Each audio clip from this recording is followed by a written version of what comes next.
কিন্তু তাদের একটি প্ল্যান রয়েছে নকআউট প্লেয়ারকে রিভাইভটা দিয়ে দিতে চাইবে as soon as possible and এবার সিজে he is back on track তাকে কিন্তু রিভাইভটা দিয়ে দিয়েছে স্টর্ম এখন কিন্তু সাপোর্টটা দিতে চলে যাবে সিরিজ রাউডি তারা কিন্তু গ্রেনেড স্প্যামিং করছে তারা কোনো রকম ভাবে কিন্তু এনিমি টিমসদেরকে পুশ অফ করতে চাইছে বাট দূর থেকে এলিমিনেশন আনার সুযোগ এন্ড সেই সুযোগটা কিন্তু রাউডি ক্যাপচার করে নিচ্ছে এলিমিনেশনটাকে পিক করে নিল এন্ড এক্সপিএস তাদের জন্য কিন্তু এখান থেকে একটু হলেও বিপদটা হয়ে গেল বিকজ দূর থেকেই তাদের একটি প্লেয়ারকে টার্গেট করে এখান থেকে ডাউন করে দিল এন্ড সেই জায়গা থেকে স্টর্ম অনেকটা লো এসপি করতে পেরেছে বাট সামনের দিক থেকে সামহাউ লো এসপি নিয়ে কিন্তু ব্যাক অফ করতে হয়েছে বাট এখন গ্রেডের মাধ্যমে কিন্তু এই নকআউটটা কিন্তু বের করে নিতে চাইবে গ্রেনটা যদি পারফেক্টলি চলে যায় তাদের জন্য হয়ে যাবে ওপেনিং এন্ড একটা সার্কেল সাইড ক্যাপচার করার সুযোগ বাট রাইট নাও কোনো রকম ভাবে সুযোগটা কিন্তু নিনজা দিতে চাইছে না ডেড স্টর্ম শটগান হাতে নিয়ে এগিয়ে যাচ্ছে শটগান ভার্সেস শটগান সিচুয়েশন হতে পারে ডিভিএস ভার্সে এসকে 12 এখানে কিন্তু হয়ে যাবে তো এসকে 12 নিয়ে কিন্তু ড্যামেজ দিতে চেষ্টা করলেও দূর থেকে ডেড স্টর্ম ড্যামেজ রিসিভ করলো বাট এই পর্যায়ে সার্কেলের ড্যামেজটাও তাকে রিসিভ করা হচ্ছে সো দূরের প্লেয়ারকে আগে ভাগেই কিন্তু টার্গেট করে নিবে বাট এই পর্যায়ে যেই লো এইচপি হয়েছে তাকে কিন্তু নকডাউন হতে দেখতে পাবো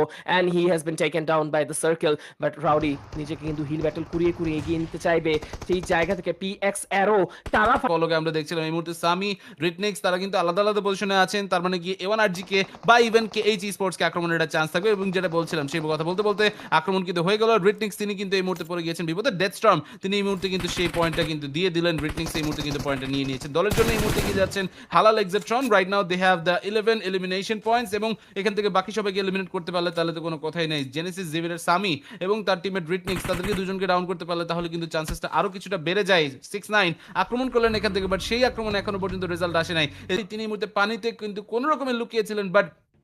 আমার মনে হয় না এখান থেকে আসলে তার পক্ষে কিছু আর করা পসিবল হবে রাউডি তিনি এখান থেকে দলের জন্য থার্ড পজিশনটা পেয়ে গেছেন লিস্ট এখান থেকে তার এলিমিনেশন পয়েন্টটা কেউ যাতে না পেয়ে যায় এটা ইনশিওর করা উচিত তার